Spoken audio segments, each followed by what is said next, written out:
ভারত মহাসাগরীয় অঞ্চলে নজরদারি বাড়াতে এবার যুক্তরাষ্ট্রের কাছ থেকে ভাড়ায় অত্যাধুনিক MQ-9B সি গার্ডিয়ান ড্রোন নিচ্ছে ভারত। 2.5 বছরের জন্য প্রায় 1943 কোটি রুপি ব্যয়ে এই ইজারা চুক্তি সম্পূর্ণ করেছে নয়াদিল্লি। মূলত যুক্তরাষ্ট্রের কাছ থেকে কেনা নিজস্ব ড্রোন বহর পুরোপুরি হাতে পাওয়ার আগে অন্তর্বর্তীকালীন নিরাপত্তা শূন্যতা পূরণের লক্ষ্যেই এই সামরিক ইজারার সিদ্ধান্ত নেওয়া হয়েছে।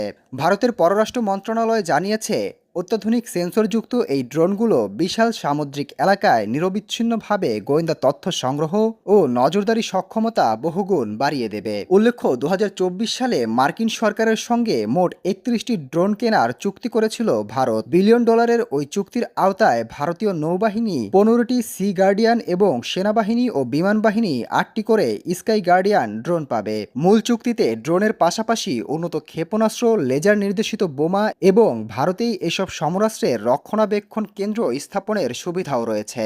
প্রস্তুতকারক প্রতিষ্ঠানের তথ্যমতে, সি গার্ডিয়ান ড্রোন সামরিক ও বেসামরিক আকাশসীমায় নিরাপদে টানা 30 ঘন্টারও বেশি সময় ধরে একনাগাড়ে নজরদারি চালাতে সক্ষম।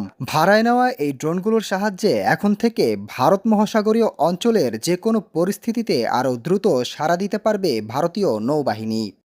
Desk report, global math.